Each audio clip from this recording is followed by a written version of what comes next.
So today we can discuss about how to create Azure AKS, and in this we can show you how to create a Kubernetes cluster in Azure AKS.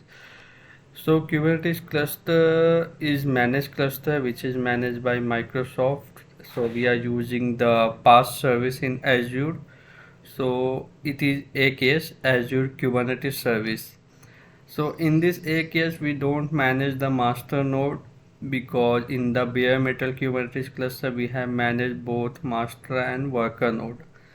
But here in Azure AKS, it's a service which is given by Microsoft. It's a PaaS service. So here we don't need to create master node and install the kubelet, kubedium, and the other things. So here we have to just go to portal and search Kubernetes, and we have to go to create and create a Kubernetes cluster. So most of the company are migrated from bare metal cluster to managed cluster, because in managed cluster we don't manage the master node, because if we have if we are using 5 node cluster in bare metal, so we have used 3 master node and 3 worker node.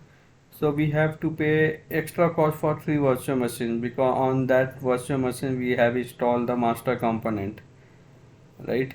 So but in the managed cluster we don't have to create a virtual machine for the master node. So here we can save our cost, because in the Azure AKS we don't create the master node, we have to just create a worker node, and we can deploy our application over the worker node. So this is the cost saving. So we have most of the company adopt this PaaS service, either Azure platform or either AWS, either Google Cloud. So I am going to show you how to create the AKS account, AKS cluster in the Azure.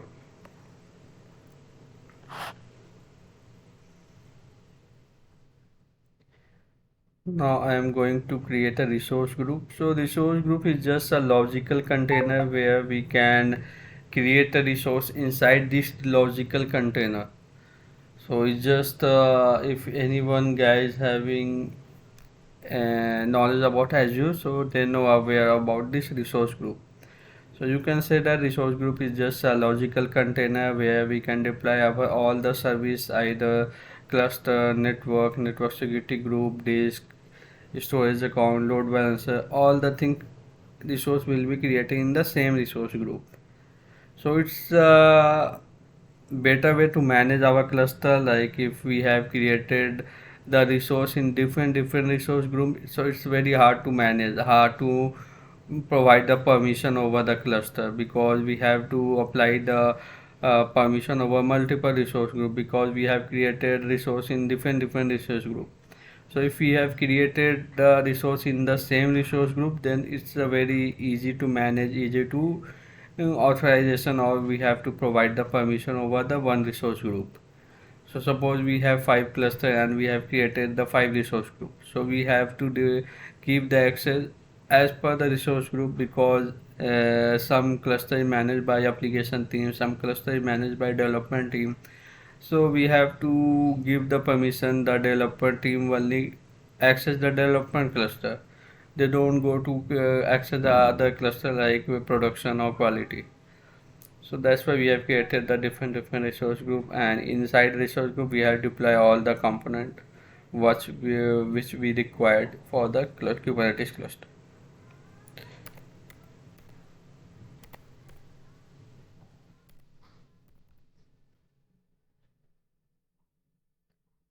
We have to define the AKS cluster name. We have to select the region, which region I want to create the this cluster. So I am taking the West Europe, and this is the availability zone. So for now we have to DSF availability zone. So I have to select the Kubernetes version. So this is the latest version 1.23.5, and I am going to select the older one.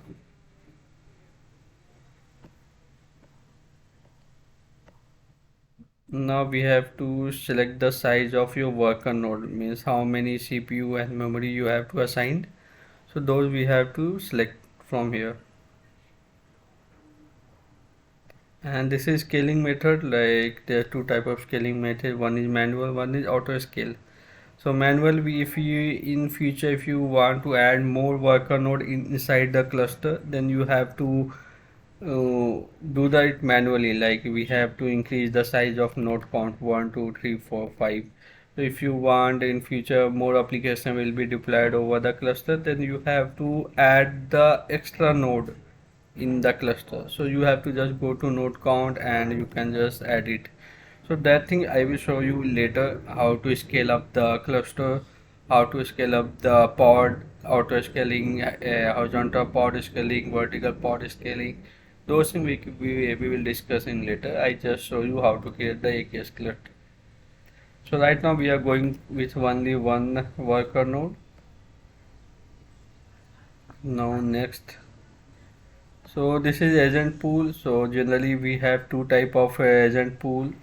One is system and second one is user based. So if you want to go to a add node pool, so it will ask like which type of node pool, user based, system based, and what are the OS type, ability zone, node size, node count, maximum pod per node. So this we have to define.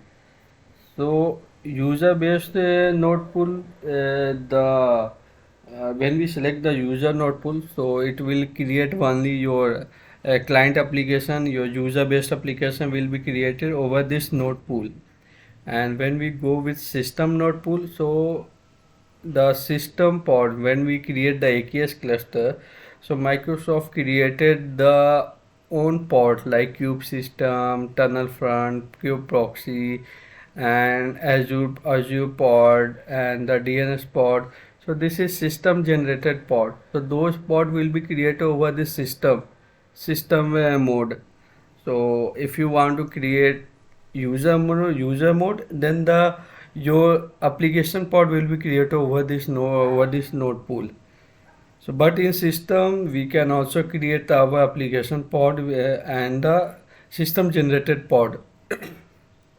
So leave as it is, we can go to the system node pool, system mode.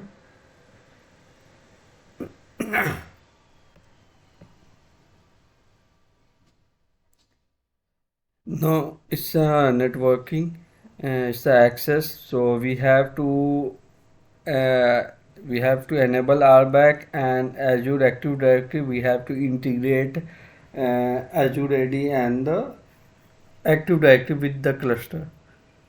So we have to just enable. So we can't integrate RBAC and Azure AD in a cluster when you have created. Means you are created the you were created the Azure AKS cluster and you forget to enable the RBAC and Azure AD. And later on the client requires you can please integrate this cluster with Azure AD. So it's not possible on the existing cluster. So this is mandatory. When you have to create the AKS cluster, you have to integrate with Azure AD and RBAC. So once you forget, you can't do to integrate. Then go to networking. So here in the networking we are using the two type of network plugins. One is KubeNet, one is Azure CNI. So KubeNet, when we select the KubeNet, so Microsoft will create the VNet as per default value. We can't define the VNet for this cluster. So if you select the Azure CNI, then you can to define your VNet, your subnet, your service address range, your Kubernetes DNS, Docker based address. Then I have to define all the things. Because generally in the production environment, AKS is a private cluster, and inside the private cluster you have to create VNet, you have to create subnet, and you and you have to use existing VNet, existing subnet for the Kubernetes cluster. So you have to select those things. You have to select those things about a virtual network, cluster subnet, service address range, Kubernetes DNS, Docker bridge address DNS. So those things we have to select in the production environment, but for this environment we have to select kubenet. And this is the network policy. Network policy is responsible for pod to pod communication. Inside the pod, all the pod are communicate each other. So this is the type of network policy. One is Calico, one is Azure. So if you select the Kubernetes network plugins, then the Azure policy is not supported. So here you can see it here. The Kubernetes network is not compatible with this Azure network policy. So if you want to select the Calico, either Azure.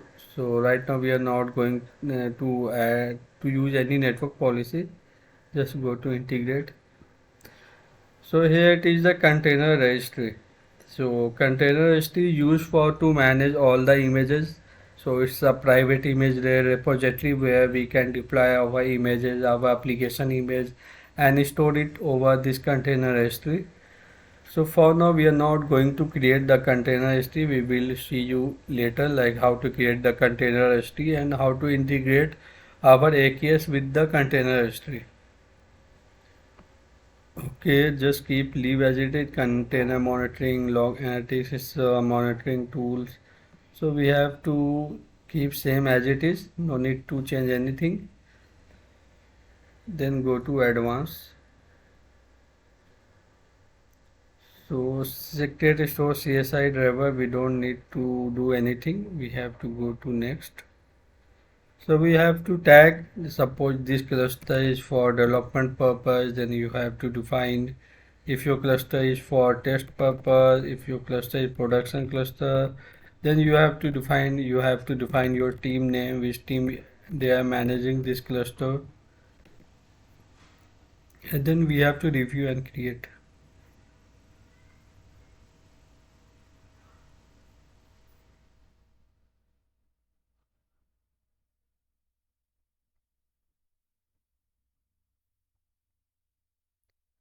Now it is going for final validation. It will validate all the things what we have mentioned earlier in all the tab.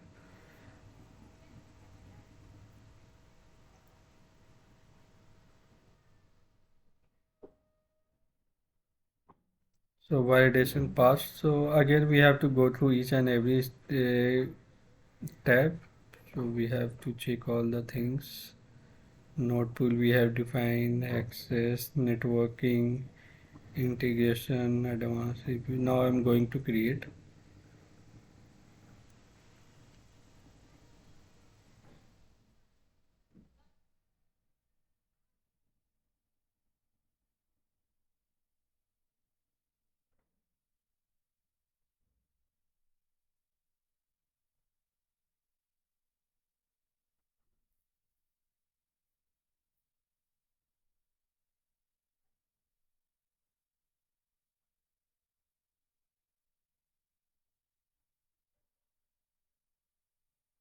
So we need initializing deployment. So it is creating the AKS cluster in background.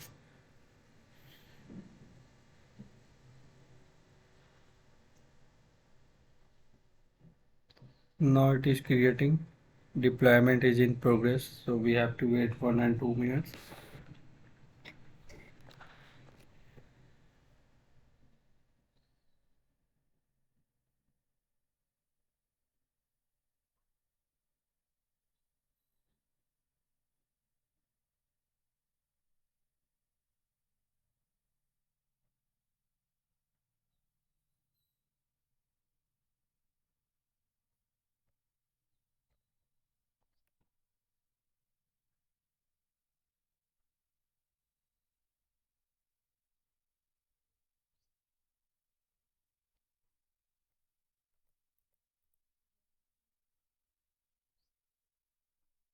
Still not created. We have to wait for minutes.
We have to pause this video. It will take a time.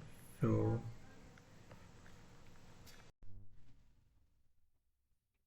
now we can see what is the status of cluster. So we have to refresh it. Still it is in progress, so we have to wait. Now you can see it here. Our Kubernetes cluster has been deployed, and it is the 1.21.7 version. What are the network plugins, node push details, API server address, location, status, resource group, subscription. So all the details of the cluster you can see it here on the overview tab.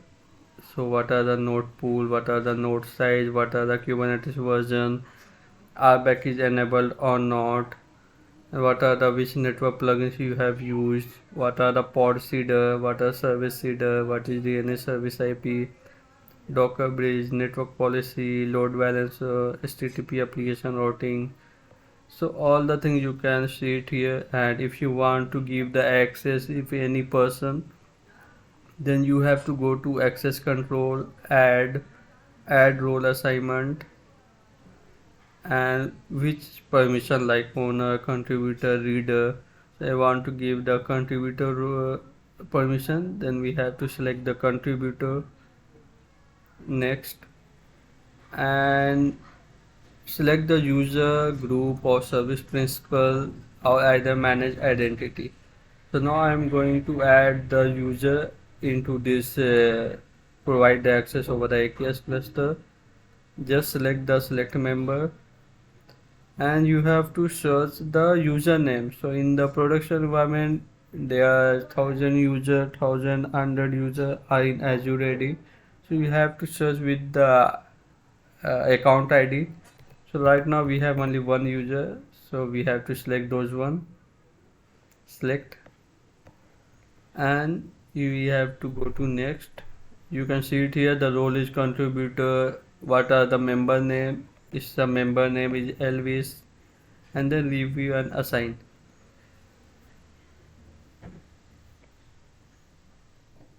So added, we can see and validate the user if it is added or not. So I can see it here, I have added Elvis user as a contributor role. So you can see it and validate in the role assignment. Okay, so in this way we can create the AKS cluster. We have to add the user, we have to assign the user, and we have to give the permission to the user over this cluster. So this is the way we can create the AKS cluster. So in the next video I can show you how to connect this cluster to our virtual machine or the jump box. So in the next video we can show you how to connect this cluster and how to deploy our application pod over this cluster. Okay, thanks for watching. Yeah, thank you.